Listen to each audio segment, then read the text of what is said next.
Hey guys, it's Justin. I'm doing a Q&A video because everyone wants to know what I sound like, and some people that I know have done it. It's been fun, so I think I'm gonna try it. First question, favorite movie you could watch 100 times over and never be bored of? I watch too many movies, and too many of them I watch way too often.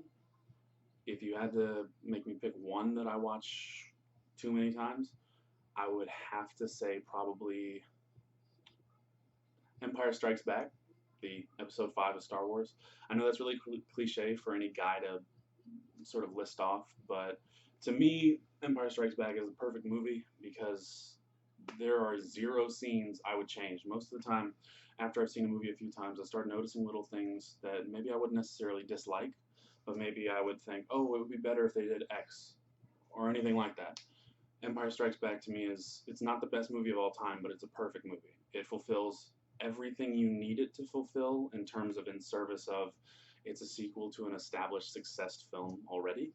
It expands on what's already been established. So, like for instance, um, A New Hope was definitely an homage to a lot of films like Hidden Fortress and other films of the like. And in Empire Strikes Back, instead of sticking to the formula and making it a sort of space opera, it really moves it down to a more personal level. Instead of all the grandiose ideas that you get in A New Hope with the main characterization on the droids, you get a lot more characterization on the human and alien characters, such as Han Solo, Lando Calrissian, Princess Leia, Luke, etc. Now, that doesn't mean it's my favorite movie of all time. I mean, it's definitely in like my top list, whatever you want to call it. But when I was a kid, and this answers another question because someone was asking me a movie I watched all the time as a kid, I would literally wake up and put in the VHS tape of Empire Strikes Back every morning before school. Every morning. Every morning. Not even like a lot. I mean, like every morning. For a couple years, I can break that movie down on a shot by shot level far too easily, and it's not attractive, and it's definitely the nerdiest thing about me. But next question. Okay, sorry, my phone has a lock on it. All right, next question is a song lyric that still gives you chills. They would prefer that I sing it out loud. Okay, first of all, I'm not singing it out loud because I'm not about to bastardize any sort of real music because I'm already like. Here's the thing: I'm an elitist with a lot of things. I'm an elitist with literature, with film. I know what good music is, but unlike my boy Chris, his Tumblr's Chris Who, I don't have an ear for the best music. Just no matter what, I can't. I just don't have that skill. If I were to have to narrow it down to one song lyric, it would either be a lyric from Don't Let Me Be Misunderstood by Nina Simone, or probably something from It Was a Very Good Year by Frank Sinatra. I mean, nothing too profound, just very heavy, very sort of, it settles in the chest and stuff. But the thing is, I'm not someone who knows great music. I mean, the best thing I know about music is that Ludovico Einaudi is my favorite artist. He's a minimalist composer whose grandfather was the president of Italy in the 50s. So music's kind of where it's like I don't actually know how I'm supposed to answer that because I don't have good taste in music.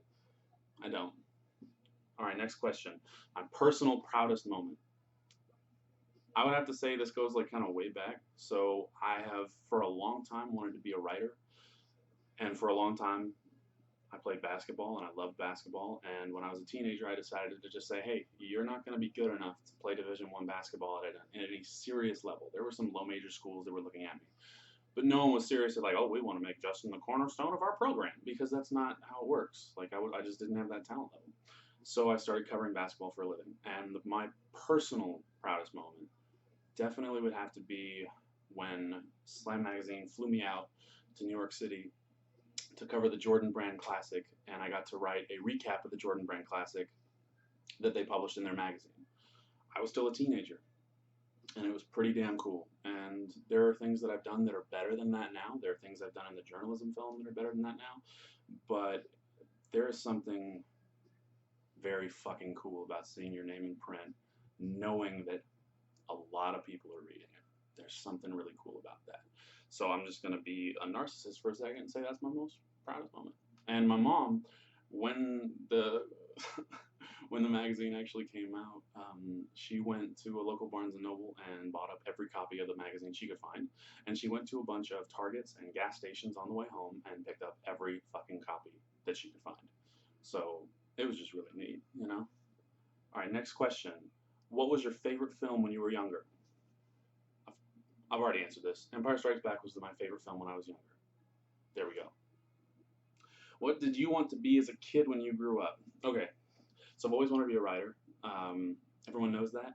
I didn't exactly come to that concrete, sort of static conclusion where there was no wiggle room up until I was, all right, high school maybe like 14 or 15. So before that, when I was a kid, I wanted to be one of like three things. I wanted to be a fighter pilot flying F-14 Tomcats because I watched Top Gun as a kid, and yeah, I watched that movie way too much. I know that it's just a movie with a bunch of very sort of homoerotic undertones, and you can ride my wing anytime. But that movie went fucking ham with like fighter pilot footage. Loved it, still love it. Like I still could quote the majority of that movie, like, holy shit, it's Viper! I'm a nerd. This is just how it's going to be for the rest of my life. But outside of a fighter pilot, and by the way, that went out way quickly because my grandfather was a colonel in the Army, and he told me before he died, under no circumstances were I to join the military. And I was like, all right, I got you. I also at one point wanted to be someone who cloned dinosaurs because I watched Jurassic Park as a kid and it changed my life. And then I read the book very soon after that by Michael Crichton, rest in peace. And I wanted to fucking clone some dinosaurs and set them off in some random remote island and be like, hey, I'm out here with velociraptors. By the way, in Jurassic Park, what they call velociraptors are not velociraptors. It's more close to a Utah raptor. Velociraptors are actually much lower to the ground and nowhere near as menacing in terms of their physical stature. But, next question, and I swear to God, this is really, really in depth, and I'm sorry. Do you hold any beliefs that a lot of people disagree with? Yes, I don't have any faith in a higher power. My family's Catholic. I was raised Catholic. I've tried some other Protestant religions. I've read into Islam, Buddhism, and a few other things. Very in depth, not just sort of like the white guy at college where it's like, I want to read up on some scripture, man. Like, I really tried. Nothing there. So, yeah, the majority of the world has some faith in a higher power. I don't.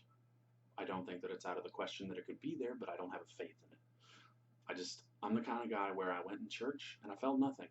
And for a long time, I tried to figure out why. What was wrong? There's nothing wrong. I just don't feel anything. If you have faith, more power to you. Really. Like, I'm envious of that. I'm envious of a faith in something that you don't see. I don't have jokes to make.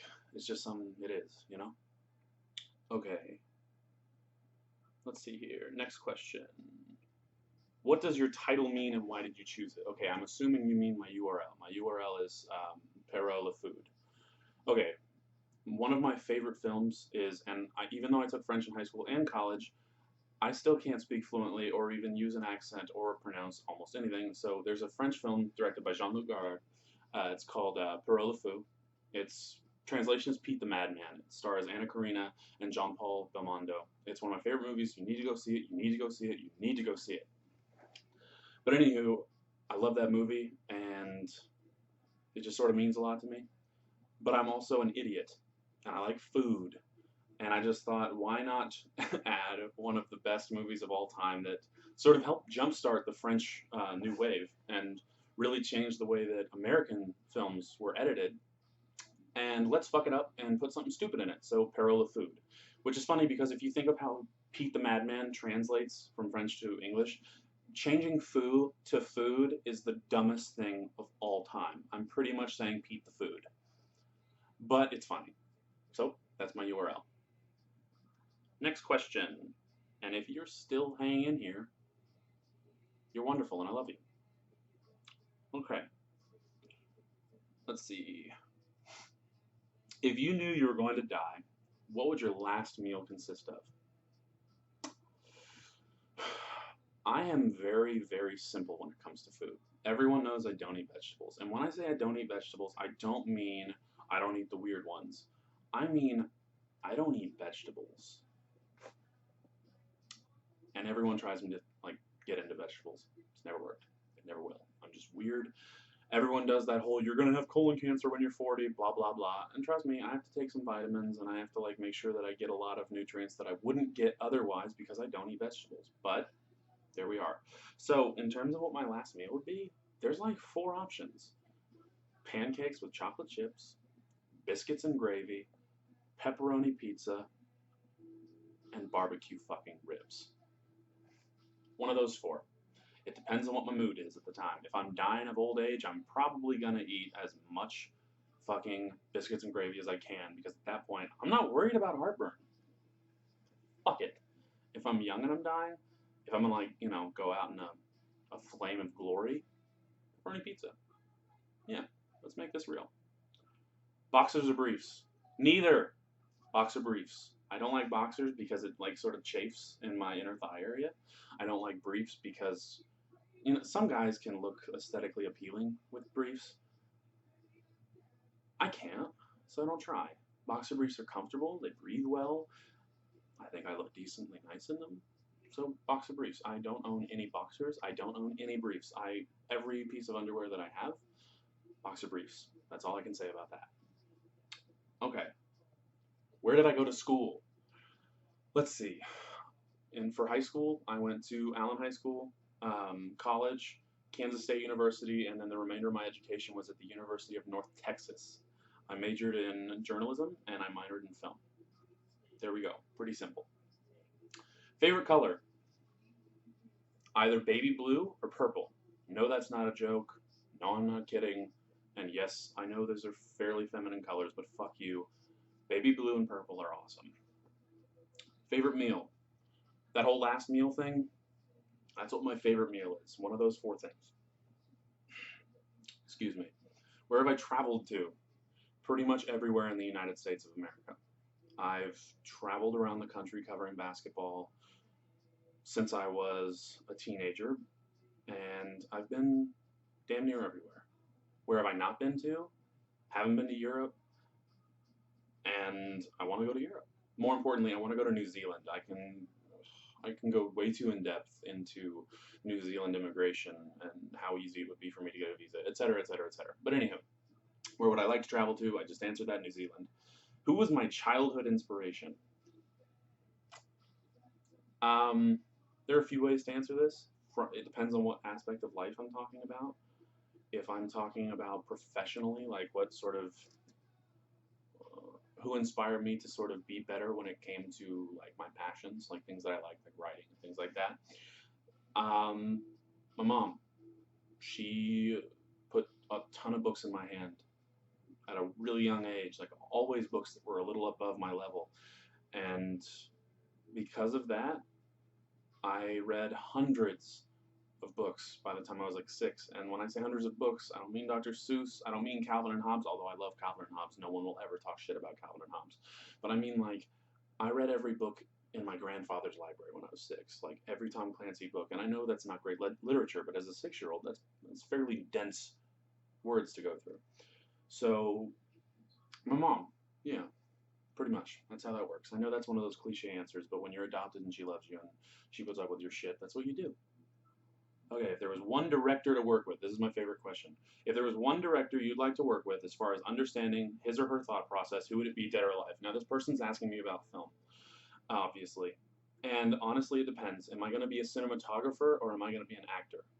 If I'm a cinematographer, I'm going to be one of 3 people. I'm going to go with either Oliver Stone because of his willingness to experiment with different types of film stock.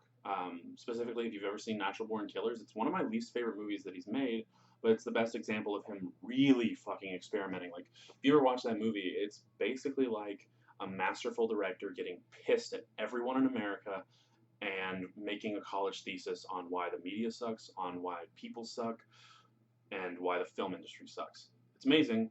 It's just one of my least favorite films he's done, but it's a great example. Um, Actually, though, the best example for Oliver Stone would be JFK. That's one of my three favorite movies of all time. JFK, and before you, any historians, anyone who's obsessed with history like I am, yes, I know it's incredibly historically inaccurate, excuse me. But the thing about JFK is, I always watched that film not thinking that Oliver Stone was trying to find the facts. I think that Oliver Stone was trying to capture a feeling that people in the 60s and 70s had in reaction to that assassination. And the way that it's edited, it's very visceral. And Roger Ebert said when he watched the film that he thought it was going to be a film that would be broken down shot by shot for decades in the way that it was filmed. Like, it's a masterful piece of work. Outside of him, I would say I'd love, if I'm an actor, I'd love to work with Paul Thomas Anderson. I would love to. Um, Number one, I know that he's going to make the best possible shots. Like the way he plans out shots, the way he plans out everything is it's excellent. Number two, he works with actors and actresses that are well known for having quirks or nervous tics that they always do. Like Philip Seymour Hoffman, who's in a lot of his movies, he does a lot of nervous things with his hands. Like he'll be grabbing things in the scene, or he'll sort of mess with his mouth. And sometimes he'll let Philip do that. And sometimes, if you ever like watch commentary or interviews, they'll talk about how he will specifically stop them from doing that just to make them feel uncomfortable in the scene. The same thing happened to Gwyneth Paltrow. She used to fiddle around with her hands in scenes, and he told her to stop because it wasn't feeling true to the scene. And she learned a lot from him. So I think that P.T. Anderson would be great to work with. Number three, I think I have to go with.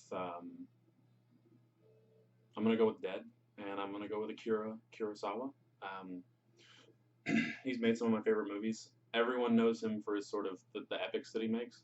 I actually love him for High and Low. It's one of my favorite movies, and I'm not gonna go too into the plot because I just think it's a movie people need to see because it's in black and white, and a lot of people on Tumblr and anyone in my generation, there are quite a few people that are very hesitant to go with anything that's in black and white. Just trust me when I say this, it's a fucking great movie. But the way that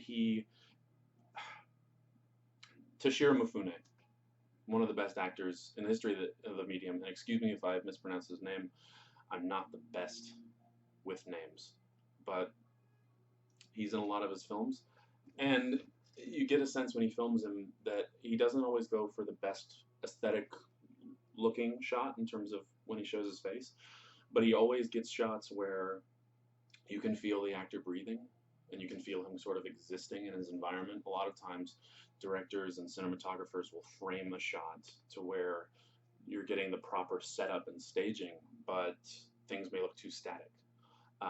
For instance, Wes Anderson, I love his films, but they're so meticulously crafted in the way that a scene is set up. It always feels like he's making sort of like he's making a mural, like it's a static one thing. It never is, but it feels like that. Kurosawa, it's always very thought out, but it's free. It's very, you can breathe. So that's what I would go with. Anyway, those are all the questions. I hope that this hasn't been too boring. If you really listened to all of this, thanks.